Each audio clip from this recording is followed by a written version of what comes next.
Halo, assalamualaikum warahmatullahi wabarakatuh. Welcome back again to my YouTube channel. Rasanya udah lama banget aku nggak ngevlog kayak gini. Sekarang aku mau bikin series, dimana seriesnya itu aku mau menjelaskan gimana caranya kita bikin visa dan langsung approve. Antara lain ada Cina, Vietnam, Schengen buat Eropa, New Zealand, Australia, Korea.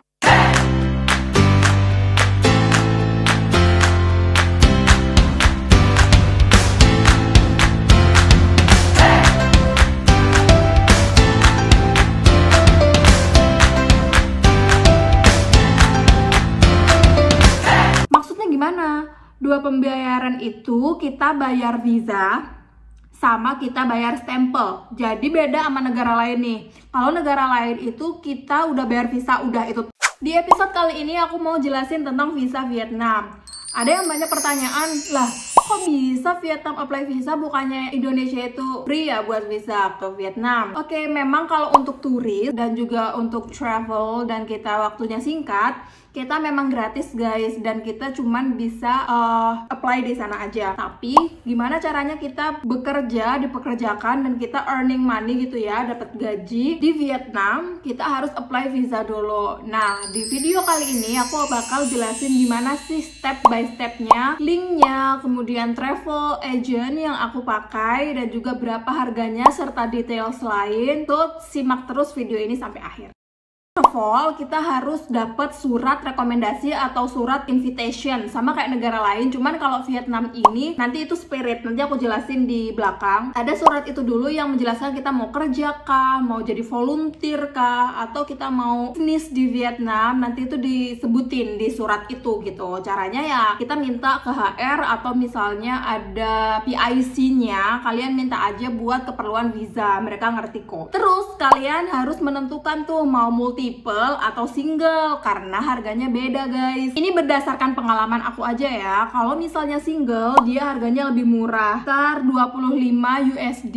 Kalau misalnya dia multiple, 50 USD. Please teman-teman cek and recheck lagi, karena bisa jadi harganya itu berubah dan teman-teman harus up to date gitu. Jadi aku yakin range-nya itu nggak bakal bertambah terlalu signifikan gitu, mungkin 30 atau segala macam. Dan perhatikan juga kursnya in dollars, US dollars. Jadi kalau misalnya kursnya naik turun itu juga depend sama situasi perekonomian dunia juga. Setelah itu teman-teman tentukan mau 3 bulan, 6 bulan. Kalau aku pilih yang 3 bulan, dan 3 bulan itu aku dapat harga 19,5 USD pada saat itu. Sekali lagi, please check and recheck again, oke? Websitenya ada di kolom, nanti teman-teman tinggal ngeklik aja di situ. Aku memberikan cara termudah buat teman-teman, itu travel agent yang memberikan step by stepnya. Jadi kita nggak bisa daftar langsung, kecuali mungkin kalau kita ke embassy.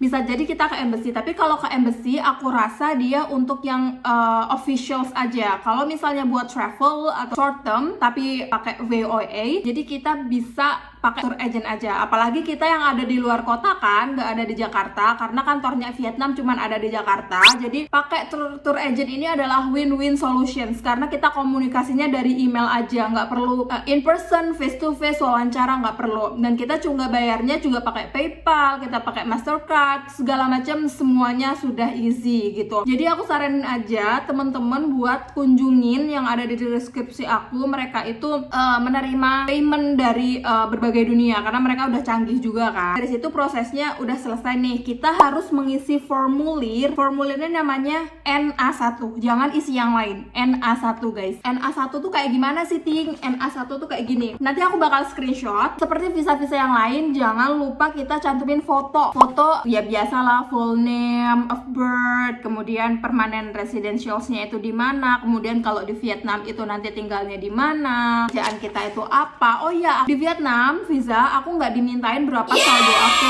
yang mengendap 3 bulan terakhir kayak visa-visa yang lain. Itu sih bedanya. 6 bulan sebelum expirednya paspor kita. Kalau misalnya kita ada yang meng-hire dari perusahaan atau organizations di Vietnam, kita harus mention apa nama organisasinya, di mana alamat organisasinya, dan di mana mereka akan menempatkan kita ketika kita nyampe sana kalau misalnya residentialnya itu included sama kontrak gitu ya. Terus mereka juga nanya pernah ke Vietnam apa enggak sebelumnya kayak gitu. Kemudian seperti biasa, seperti aku mention tadi, single atau multiple, karena itu yang paling penting. Visa application form ini kita balikin ke travel agents dalam bentuk PDF, oke? Itu travel agentsnya memberikan kita jangka waktu untuk melakukan pembayaran. Kita bisa membayar saat itu juga, kita bisa bayar tomorrow, the day after tomorrow, it's okay. As far as you communicate, yang penting komunikasi aja sama PIC-nya gitu, karena mempermudah. Dan jangan lupa Vietnam itu ada 2 pembayaran guys. Maksudnya gimana? 2 pembayaran itu kita bayar visa sama kita bayar stempel. Jadi beda sama negara lain nih. Kalau negara lain itu kita udah bayar visa, udah itu kita nyampe negaranya, for example kayak di New Zealand, Australia gitu. Kita cukup bayar visa itu aja ke embasinya atau ke VFS yang travel agent yang lain, yang agensi yang ditunjuk kedutaan itu. Nyampe sana kita tinggal stempel aja. Tapi kalau Vietnam beda. 2 pembayaran, maksudnya kita bayar visa itu sendiri ke tour agent atau ke embassy. Yang kedua, pas kita nyampe, kita harus bayar lagi namanya stamp fee. Jadi beda lagi. Stamp fee itu harganya 25 US dollars.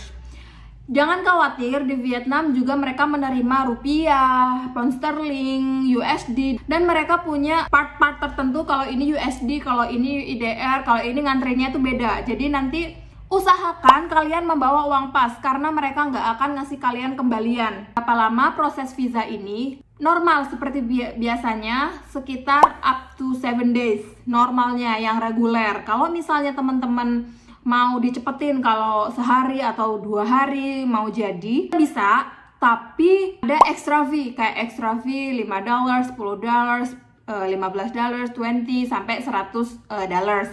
Itu depends of kepentingan teman-teman. Jadi dengan visa tersebut kita bisa bekerja dan kita bisa digaji dan dipekerjakan di teritorinya Vietnam. Tanpa visa itu kita cuma pakai turis, dan nanti ada sih kayak illegal actions gitu, kayak run visa. Jadi kita ke negara lain dulu, masuk Vietnam, kemudian renewable 30 hari lagi gitu. Aku sih nggak menyarankan itu ya, apalagi untuk yang dunia profesional. Jadi kita apply visa aja, jalurnya normal-normal aja. Dan aku saranin buat temen-temen belum bayar dan masuk Vietnam, pesen tiket segala macem, kalian harus udah memegangi kertas kayak gini. Jadi kertas ini bakal aku screenshot di sini. Dia itu adalah surat yang diterbitkan oleh Immigration Department yang mengkonfirmasi nama kita itu udah bayar, udah approve, dan tinggal stamp aja. Jadi nggak ngantri panjang lagi. Pastikan kita udah memegang kertas tersebut. Jadi kita tinggal show dan ngasih foto kita di stempel. Karena beda ceritanya kalau misalnya kita langsung datang di Vietnam dan kita ngurus di sana, itu lebih susah lagi dan antriannya panjang. Karena menurut aku pribadi di Vietnam itu belum secanggih New Zealand atau misalnya Australia. Mereka masih melakukannya manual guys. Jadi be aware, jangan berekspektasi terlalu tinggi buat imigrasi yang ada di Vietnam.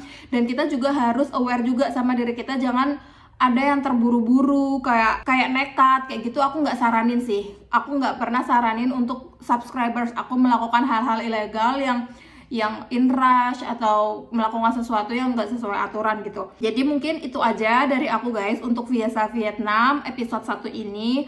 Let me know if you have any questions di kolom komentar. Thank you.